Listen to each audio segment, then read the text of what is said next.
Hey guys, it's Jack. I wanted to let you know that we're starting a new push for subscriptions here on Human Events Daily. So make sure that when you're listening to this podcast, you hit subscribe, you download it, and you share it with 5 of your friends. Make sure they're all going and downloading as well, because we need to get the signal out as much as possible. Look, we've done so much over the past couple of years since this show started, and we're only going to do so much more. Let's get it.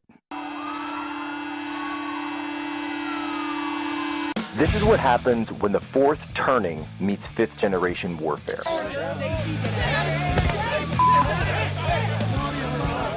A commentator, international social media sensation, and former Navy intelligence veteran. This is Human Events with your host, Jack Posobiec. Christ is king. This is a live look outside of the New Jersey ICE facility that has become the center of this national conversation tonight. We are watching the protesters clashing with ICE officers and law enforcement, rallying against what they are calling inhumane conditions inside of that facility. The Department of Homeland Security denying those claims, essentially calling this a smear campaign. The Kennedy Center will soon once again be the Kennedy Center. On Friday, a federal judge ordered President Trump's name to be removed in the next 2 weeks, saying, quote, Congress gave the Kennedy Center its name and only Congress can change it. U.S. Central Command announcing the military has launched measured and deliberate strikes against 3 targets in Iran. Iran claims to have retaliated with an attack of its own, as Kuwait says more missiles and drones entered its airspace early this morning. President Trump posting on social media earlier today, Iran really wants to make a deal, and it will be a good one for the USA, end quote. You could hear air raid sirens overnight in Kuwait as that country had to fend off drone and missile attacks. After Iran took out a U.S. Reaper drone, U.S. forces struck a number of military targets in Iran. We're making a great deal. We're going to make a great deal. Other, we'll just go back and finish it off militarily. President Trump maintains a deal is close. As the New York Times reported, he made revisions in the latest proposal to end the war. Overnight, the president posted on Truth Social, just sit back and relax. It will all work out well in the end. It always does. Reports out of Iran claim President Masoud Pezeshkian has submitted his resignation, saying his government has been sidelined by hardline factions. Now, meanwhile, as we continue to track developments in the Middle East, Iran says it has stopped exchanging messages with the U.S. through a mediator until Israel agrees to halt its military operations in Lebanon. Defendant Tyler James Robinson seeks to close portions, if not all, of the preliminary hearing. Several methods remain available to protect the defendant's right to a fair trial, including enlarging the veneer of potential jurors, utilizing detailed juror questionnaires, and conducting thorough voir dire, all methods routinely used to safeguard a defendant's constitutional rights.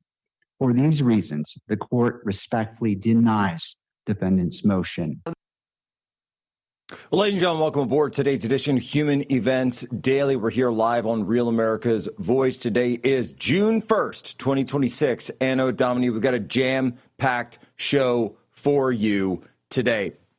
Folks, here's right off the top, and this is big. This is very big. Judge Graff has just ruled about an hour ago, hour and a half maybe, Tyler Robinson's trial, the preliminary hearing of said trial, will be going forward and will be televised. It will be televised. Yes, the public will have transparency. This was a huge fight. They're already trying to appeal this. They're already trying to get this off the books. Tyler Robinson's lawyers do not want you to see the courtroom. They don't want you to see their client. They don't want you to see the evidence. They don't want you to see the exhibits. They don't want you to see anything. They want you in the dark. They want a conspiracy of silence, a conspiracy of censorship. We ain't about it. Human Events was the very first organization to call for full transparency in this case. Human Events Daily. This show, this organization was named in court by Tyler Robinson's lawyers. And you know something? You went down. You went down. You came after Human Events and you got put down. All right? How'd that work out for you? How did that go? Not the way you wanted. No. I don't think so. No, you went down. You went down in flames. It's really simple, folks. This is about the public having the ability to see what happened. Why are you so worried about the public being able to see the truth? Why are you so worried about the public being able to see for themselves the evidence, in this case, the murder case of Charlie Kirk, that you wanted to put it behind closed doors, you wanted to turn the cameras off, you wanted the exhibits to be hidden from the public? No. Charlie's murder was public for the entire world to see, and Charlie didn't get a choice in that. He didn't have a say in that. No. His kids are going to have to watch that one day. It's just the way these things go. And so, if that's to be the case, then the trial should be fully public as well. Fully public. He lived his life, Charlie lived his life in the public eye. Charlie's death was in the public eye. The very least that is owed, and it doesn't cover it, but the very least that is owed, that all of this is done in public as well. So why are they trying to hide it? Why are they trying to do it behind closed doors? Why are they trying to pull the curtain over this, trying to put up a smoke screen? Yeah, I think we all know why. It's because their client keeps smirking and smiling and giggling in court. Because he's not remorseful. He hasn't shown any remorse. Not one time have we seen a letter or anything. I'm so sorry for what happened to the family. I'm so sorry that they're going through this. Not one sign of it. Not one sign at all. They can't control him because he's not sad. He's proud of what he did. And that is why he will face justice for what he did. We'll be right back. Human Events.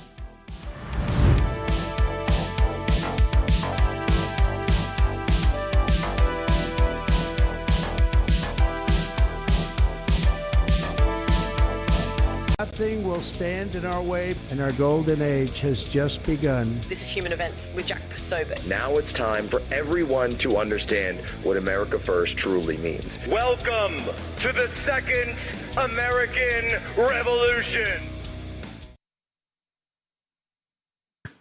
All right, folks, Jack Posobiec back live here, Human Events Daily, Real America's Voice. Folks, fluoride.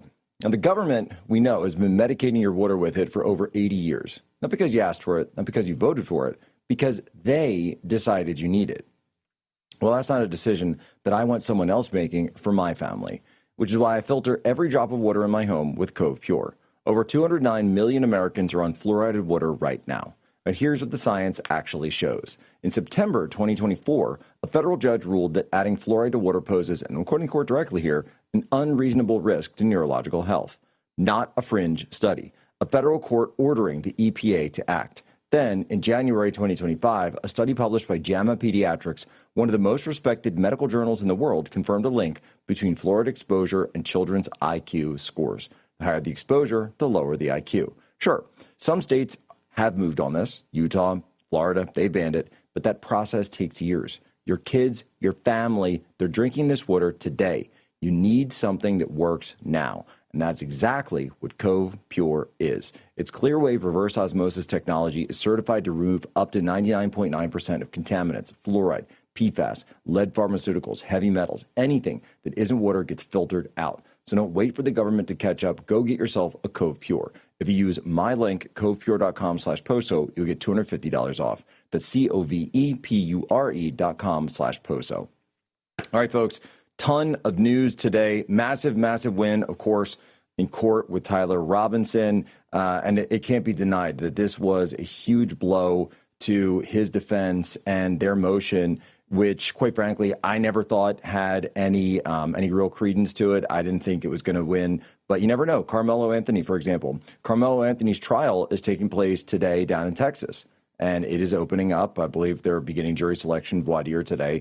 And that is not going to be televised. That is not taking place on the big screen. And I think we all know why. The same reason that the footage has not been released. And the judge claimed that, oh, we're worried about media sensationalism and media response. No, what you're worried about is people actually seeing the truth. And you're worried that people won't be able to handle it, just like the, quintessential Aaron Sorkin line there. And so you are going to, you're not going to get it. You're just not going to get it. And it's sad. It's really, really, really sad. So we're digging into that. Of course, Tina Peters, she was released today. Incredible, incredible news. But then, of course, we have to go back to Iran. A flurry of news as of last night into this morning and even up to just a few minutes ago. Iran threatening to potentially continue strikes and even to threaten to strike Israel, northern Israel, if Israel continues its bombardment of Beirut, the suburbs there, as well as southern Lebanon. They've said if Israel doesn't commit to a ceasefire in southern Lebanon, that they will no longer commit to a ceasefire vis-a-vis Israel.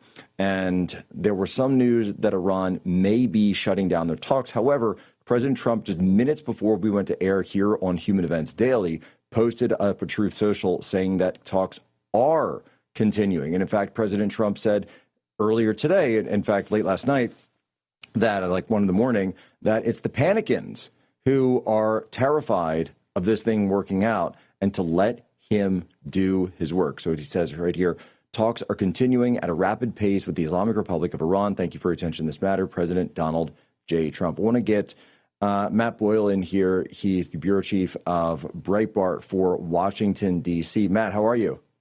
Doing well, Jack. How are you, sir? I'm doing well. So I know you're just back from Europe, but can you go through just sort of, where do things stand with Iran as it is right now? People said, wait a minute, we were told a deal was on the table last week. I was on a background call with senior White House officials and others where they were up saying that it looked like a deal was coming. Now, all of a sudden, missiles are flying again. Trump says the talks are going. What's going on? This is the art of the deal, baby. We got the best deal maker in the White House of all time, right? Like, this is why when we do get a deal with Iran, and we're going to get one, right? Like, I'm very confident in President Trump. When we get a deal with Iran, it is going to blow away the JCPOA, the Barack Obama failed Iran deal that put Iran on a pathway to a nuclear weapon. President Trump's deal with Iran, when it comes together, will ensure that Iran will never get a nuclear weapon, right? And so it's very simple. They can never have one, ever, right? Like, and so I'm very confident in President Trump. He's going to achieve his objective.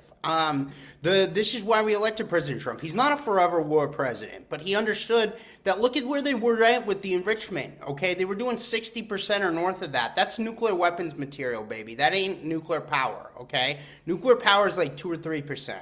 All right, so the fact of the matter is that they were clearly moving towards a nuclear weapon, so the president had to act. He acted. He achieved the objective. He's had a great military victory, and now we're in the end game, right? And this is how it goes, right? The negotiations are bumpy, especially when you're dealing with the Iranians. I get it. Like, they're going to be volleying back and forth, but keep the faith in President Trump. He's going to land this deal, and it's going to be amazing. And I think it's coming sooner rather than later. Everyone I'm talking to in the White House and around President Trump says they're on the 1 yard line. That's the phrase I kept hearing all weekend. I was with a number of different senior officials over the weekend and talking to other ones late last week once I got back to the United States.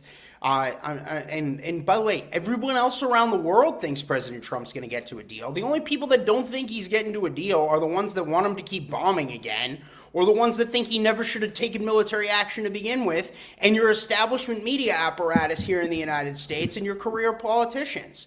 The rest of the people around the world, I'm telling you, I just got back from Europe. I just interviewed the president of Serbia. I was in Greece. There was my second trip to Greece in as many months.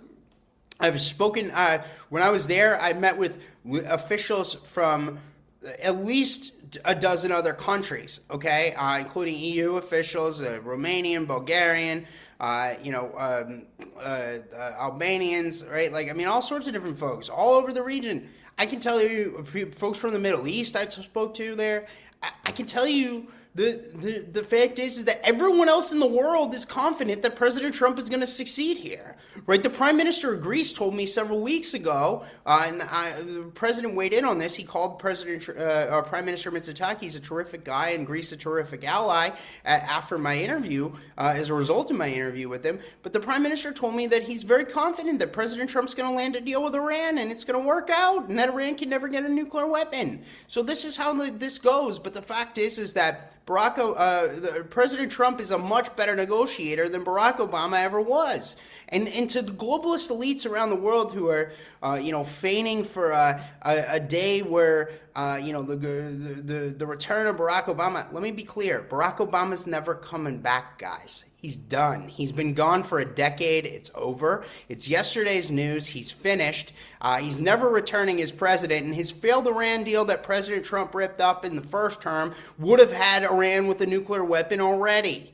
Right? Like, President Trump is the reason why Iran doesn't have a nuclear weapon right now, and they're never going to get one. So I'm very confident in President Trump's ability to deliver the ultimate victory here. So not only have we achieved the ultimate military victory already, and then, I get it, there's volleys back and forth. This is how negotiations go.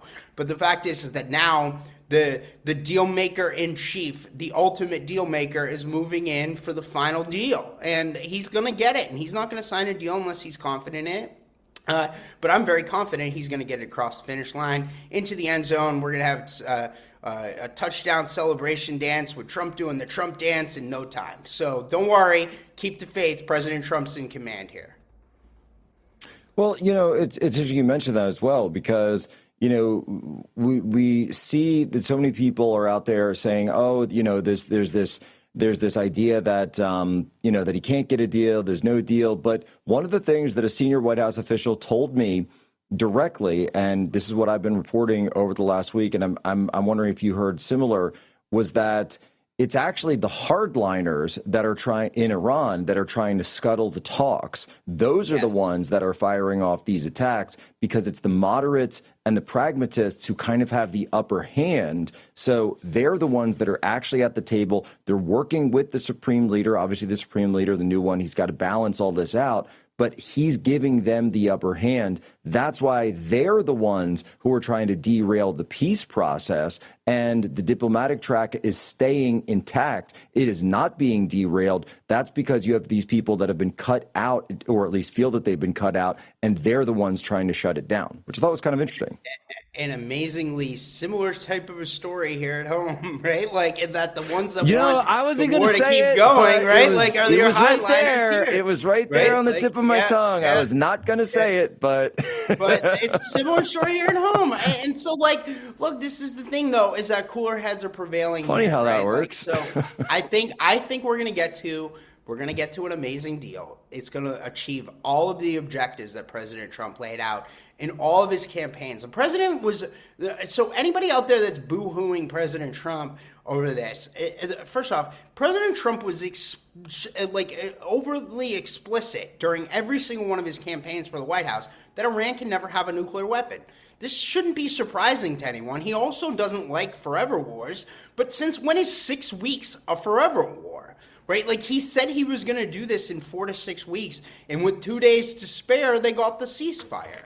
And now it's been this, negotiation that's been going on since that end of that initial military actions, where we had the great military victory. That's not a forever war. The president has, frankly, done everything that he promised and campaigned on. And all of the critics from both, I don't want to name names because I don't want to be that guy. But the point is that the people that want us to go back to bombing Iran, to the people that think we never should have done it to begin with, I think they're all wrong.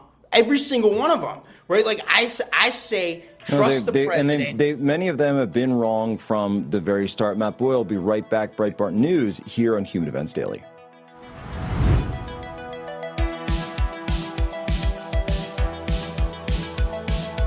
Talk about influencers. These are influencers, and they're friends of mine. Jack Posobiec. Where's Jack? Jack, who's done a great job.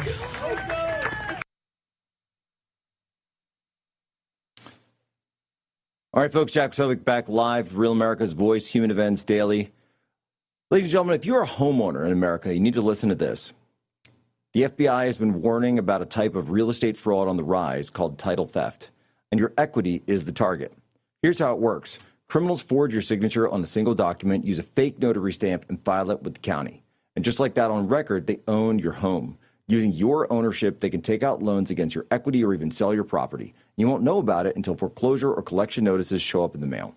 That's why I partnered with Home Title Lock, so you can protect your equity and find out today if you're already a victim.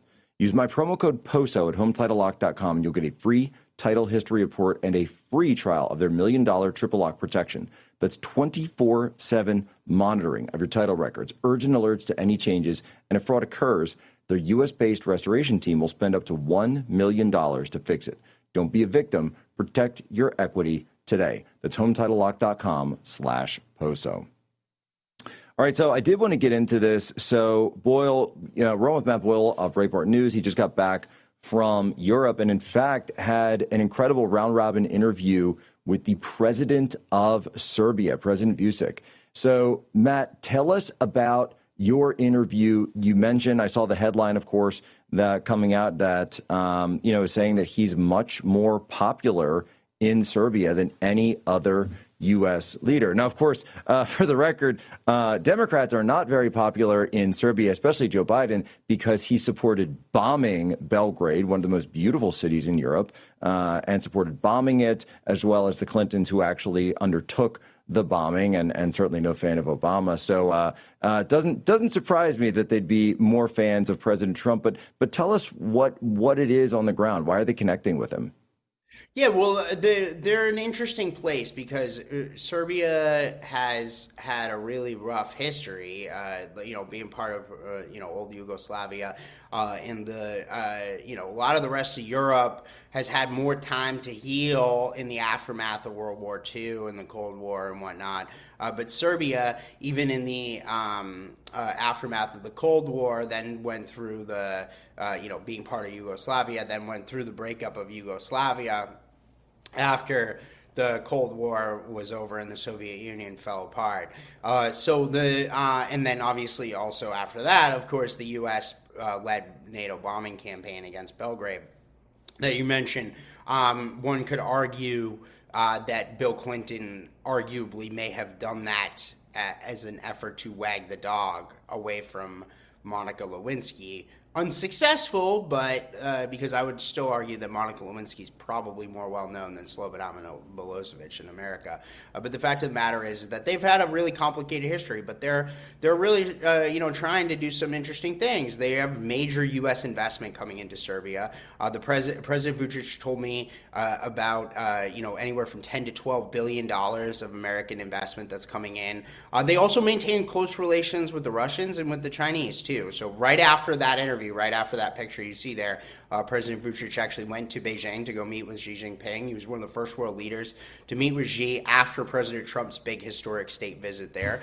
So literally later that day, that was last Saturday, not this past Saturday, the one before, in Belgrade and in the president's office there in Serbia. But the fact is that the U.S. investment in Serbia outpaces both the Chinese and the Russian investment combined. So, and this is a country that's trying to join the European Union, and frankly, Brussels has not allowed them in for a variety of reasons, but that includes the Kosovo question, which is still, as of yet, unresolved. Though Trump got closer than anyone back in the first term, led by Rick Grinnell with the Washington Agreement in September 2020, to getting a final resolution there with the Serbia-Kosovo question. And then, in addition to that, it's I think that what Brussels' experience with Viktor Orban in Hungary with the veto has them hesitant to allow anyone else in that won't just go with the flow with whatever Brussels wants. And I think that Serbia is very independent-minded. Again, as President Vučić mentioned to me, wide-scale mass support in Serbia for President Trump. He invited President Trump to visit Belgrade. He said that if the president comes, there will be a crowd of more than 100,000 people there to greet him. That's bigger than any crowd that I think the president's had here in the United States. So maybe up there with a record crowd. And so if that happens, and I believe that, by the way. So it's also a really interesting place in the Balkans in that it's kind of the front lines of a modern, for lack of a better phrase, holy war, right? Like in Serbia, very Orthodox Christian country. It's like 90-something% are Orthodox Christian. But Kosovo, of course, is Muslim, 90-something% Muslim. And then you've got all these different, clashes between Christians and Muslims in the Balkan region, with Bosnia and Herzegovina. And then there's the Republic of Srpska inside of Bosnia. And then there's, Albania, which is Muslim, and Kosovo, of course. Montenegro is a little bit of a split. North Macedonia is a little bit of a split. And then further down south, you've got the Greeks, who are basically, almost 100% Orthodox Christian. And then, of course, nearby, if you go, is Turkey and the old Ottoman Empire, right? The Muslim empire that conquered much of Eastern Europe and the Middle East and so on and so forth is right there as well on the, right near there. So it's kind of a crossroads, if you will, of east, west, north, south. It's this mixture. As you mentioned, Belgrade, a really beautiful city. It was amazing being there. And you see the history of it, right? You see there's a big old fort there from, centuries ago. But then in addition to that, there's also some Soviet era buildings from the communist times. Then there's, so you can see all of that stuff. But then you can also see the modern stuff. There's, American businesses and restaurants coming in. One of the places where we went on a drive from Belgrade to Novi Sad. Novi Sad's another city about an hour or so away from Belgrade. And when we were on the road, we stopped at a gas station, and the Serbian guys were telling us that this is the only place on planet Earth where you can get American McDonald's and Russian gas in the same place. And so we got American McDonald's when we were there. It was quite something, right? Like, so you can see both. You can go for it. Yeah. See the whole world in one country of Serbia. See some Chinese companies there too as well. Interestingly enough, they're there as well. Matt Boyle, incredible work, incredible reporting. Thank you so much. Go check him out at Breitbart.com. Right back here in Events Daily.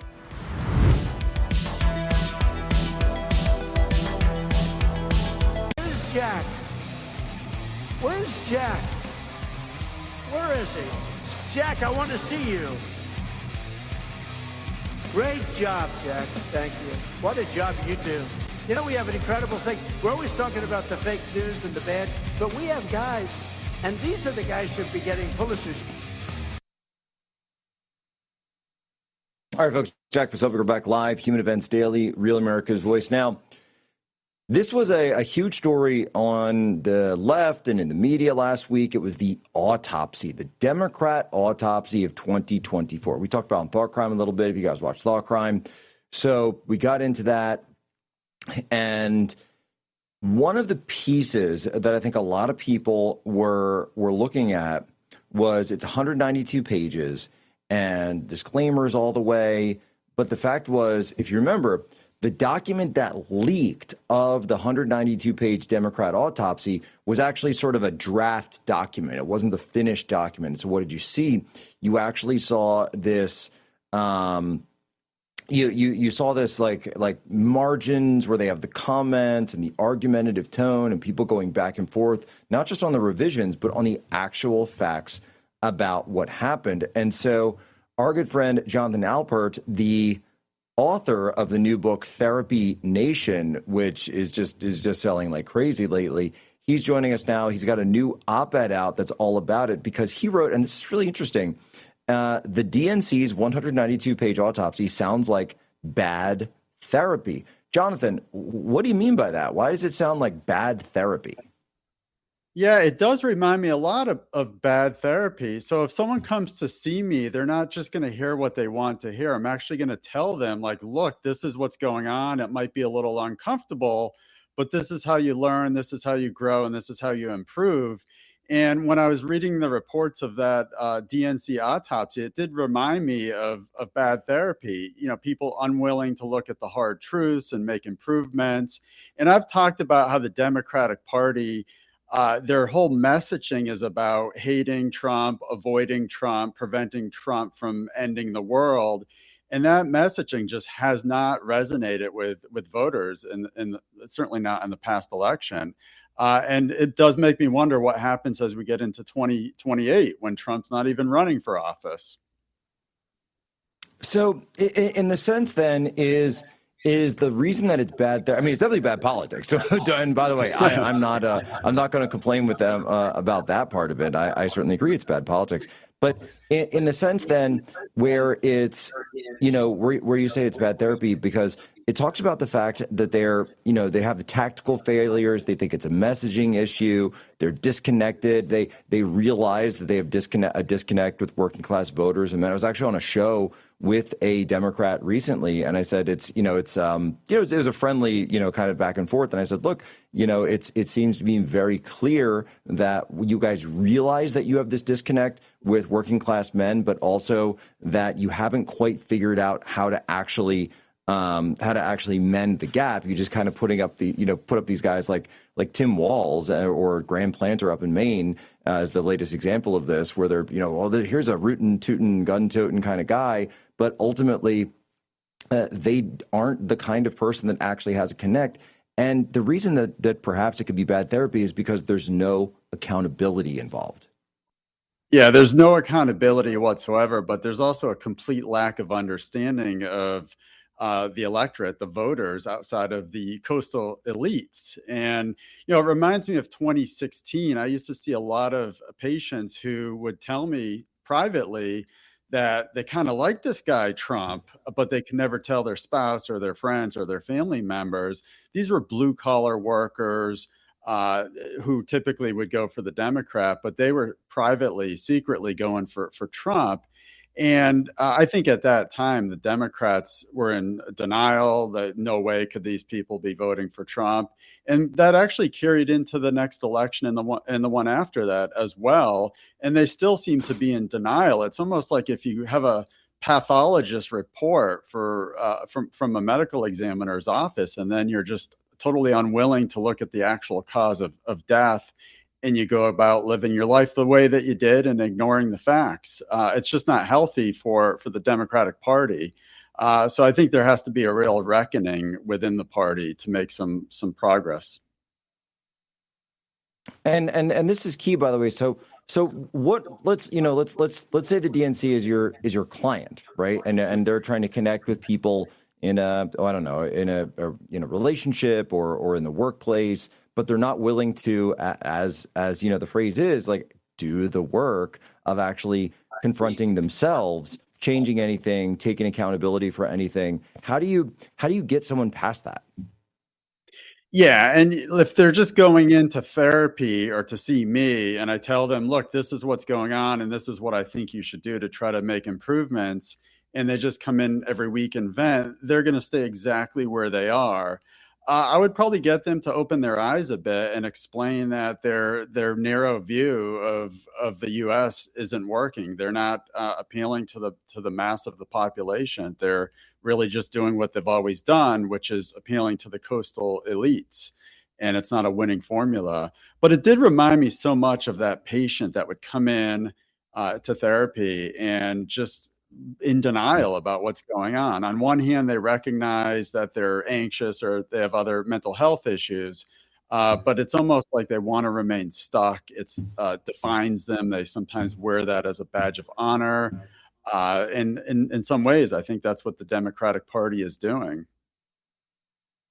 So, you know, they might say that, you know, something along the lines of, I guess, like, well, I imagine that it comes down to a refusal to, you know, feel like they're coming to back off their principles or something like that. Well, I'm not going to back off my principles, and I'm taking a principled stand. That's why I'm not going to come off of this. But you don't actually have to abandon your principles, you know, to relate to people. Or that's number one. Number two is, I suppose sometimes you should actually re-examine your principles, shouldn't you? Well, of course, and they should evolve. And just as the country has changed over the past 250 years, they should also adapt and evolve, and not be so rigidly fixed on these beliefs. It's not really helping their voters, is it? No, it certainly isn't. And ultimately, it's something where, I remember this, seeing this in 2024 in real time. And I remember thinking, when and I'm just going to say it, I remember that they had a problem with Kamala Harris after she had made the switch with Joe Biden. And they had a problem with getting black male support for Kamala. And their response to this was they brought Barack Obama back out, and he started scolding them and nagging them and telling them that they needed to show up for their sister and that there was a problem with them if they didn't vote for their way. I remember looking at this thinking, this isn't how you reach out to someone at all. Ever. Right. And you certainly don't lecture people. And, the No. Democratic Party was doing what they always did, and they were making it about identity politics. And again, there was just an assumption that if you're black, you must vote for the black candidate. Mm-hmm. And I saw overwhelming evidence to the contrary. It's just like therapy. That's exactly people right. People are being sorted into categories. You're black, so you must think this way. You're gay, you must face certain issues in the workplace. And therapists have a really bad habit of doing that. And I'm finding that people want to be treated with respect, and they want to be looked at as an individual and not just looked at a certain way because of their skin color or sexual preference. But the Democratic Party, as progressive as they like to come across, they do seem deeply rooted in and stuck in some old ways of thinking.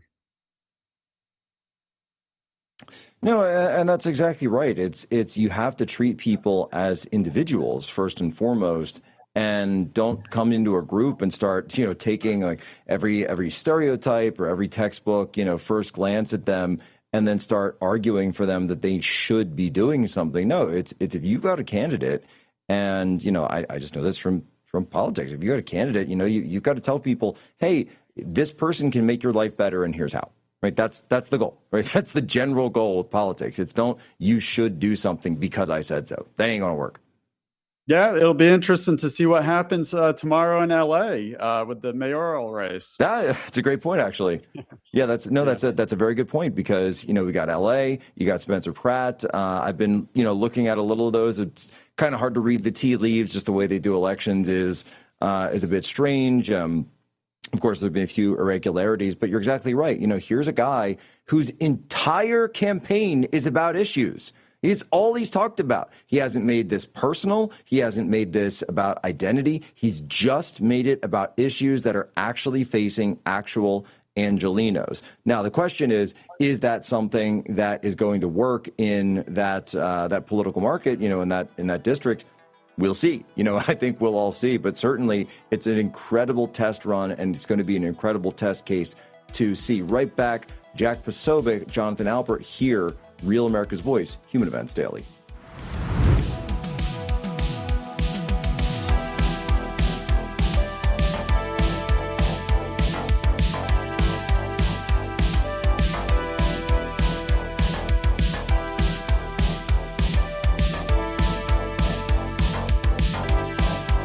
Call this the Jack Posobiec Appreciation Hour. I can say confidently, I think Josh Shapiro would be the vice presidential nominee if it wasn't for Jack Posobiec. And that is, I'm being honest.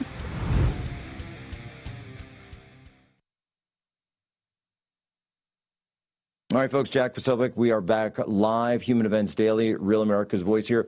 I want to go back. We're on with Jonathan Alpert, the author of Therapy Nation.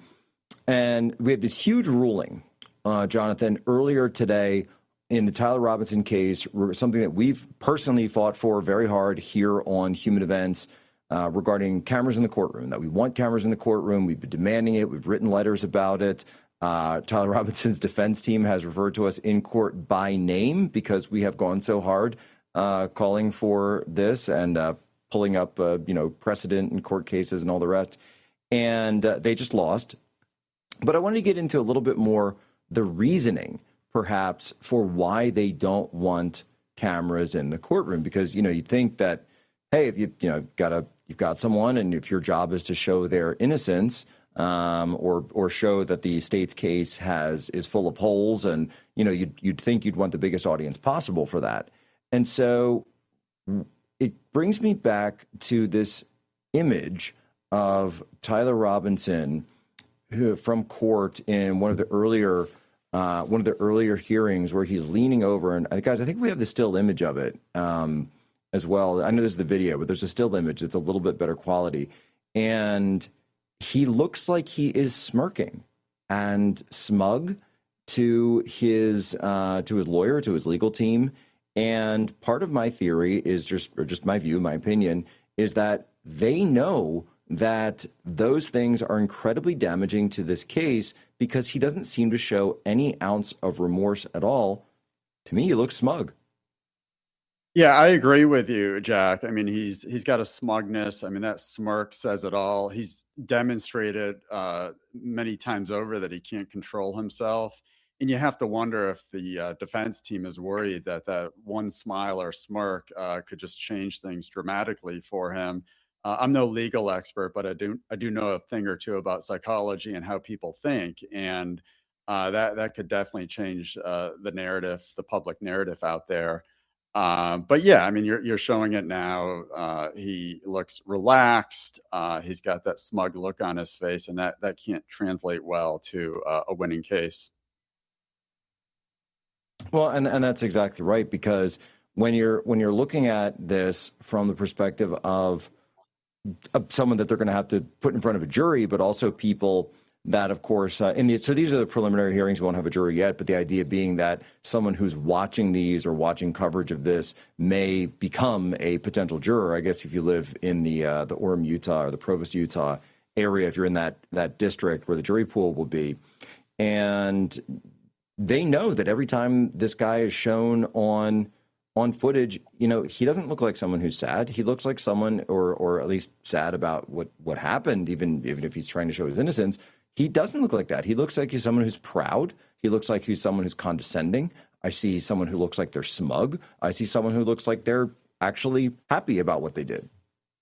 Yeah, it kind of reminds me of Luigi Mangione, very carefree. And like you said, he looks proud of what he did. He's probably convinced himself that it was his mission, his duty, and his responsibility to do what he did. And that's certainly what we've seen with Luigi. His manifesto supported that as well. And there's the other picture of Tyler. Carefree. There's the one. That's exactly the one I was talking about. Yes, we got it. Yeah. Yeah. Well, I'm glad the judge ruled the way that he did today. I think that bodes well for the state, and I'm sure Mrs. Kirk is pleased about that as well. Yeah, no, I haven't. Well, look, I know that she has been advocating very publicly early on. One of her first interviews, this was a question that came up, and it was one of the very first things that she said, is that this should be done in public, that she wants cameras in the courtroom, that the whole country should see publicly this trial on full display, because it's something where, there's been people who have asked questions about it. There's people who want to know more about the evidence. What better way to do that? Show you have nothing to hide by putting it on TV. We saw that with Kyle Rittenhouse. We saw that with Johnny Depp. Johnny Depp at his whole trial, public. This has happened time and time again, where people, and it doesn't always mean the jury gets it right, but I think they will in this case. And I think that, we have a very clear case here of what happened. Daniel Penny, another example out of New York City. And so over and over, you can see these cases where they're put on camera, and it's something where the public can watch, if they choose, to actually see what happens.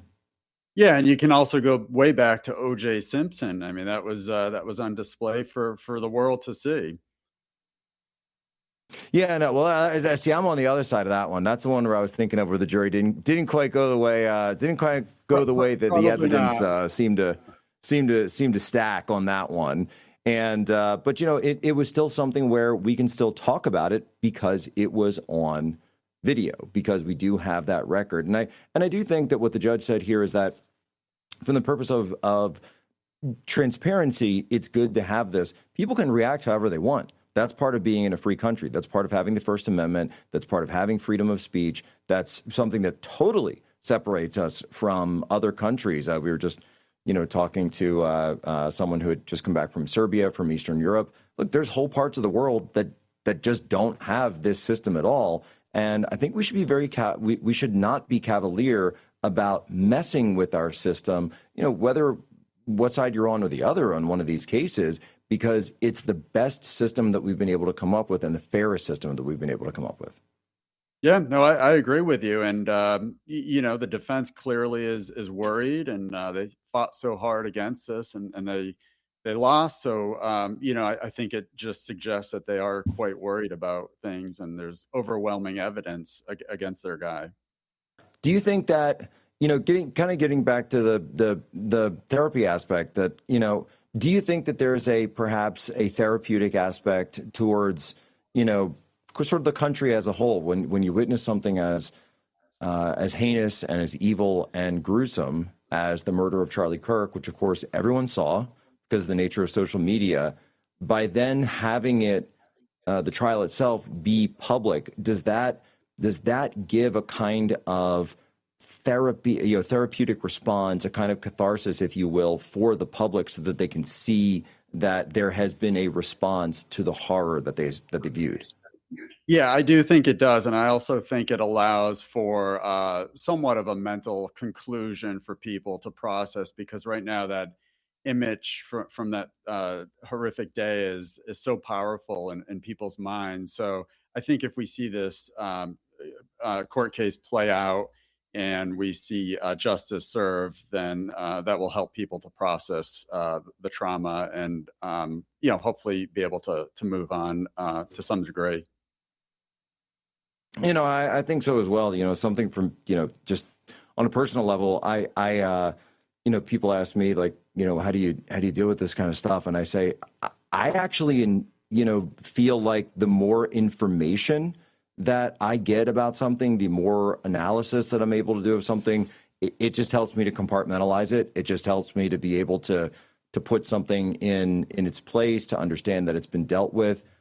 I understand that not everybody is like that, but I've always found that digging into the case, digging into the facts is something that I get a lot out of personally.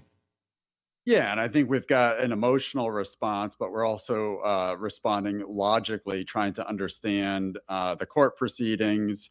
And we may never be able to reconcile emotionally, but at least we can watch this play out and see that justice is served, hopefully. Amen. Thank you so much for that, Jonathan. Jonathan, tell us once again where the book is and where folks can get access to it. Sure. The book is Therapy Nation, and it's available on Amazon and at most retailers. And you can find out more about me on X, Jonathan Alpert, and my website, jonathanalpert.com. No, he's a great follow, folks. I mean, it's incredible. Personal responsibility, something that has been sorely lacking from the national discourse and certainly the therapy discourse for a long time. Thank you so much, Jonathan. Ladies and gentlemen, as always, you have my permission to lay ashore.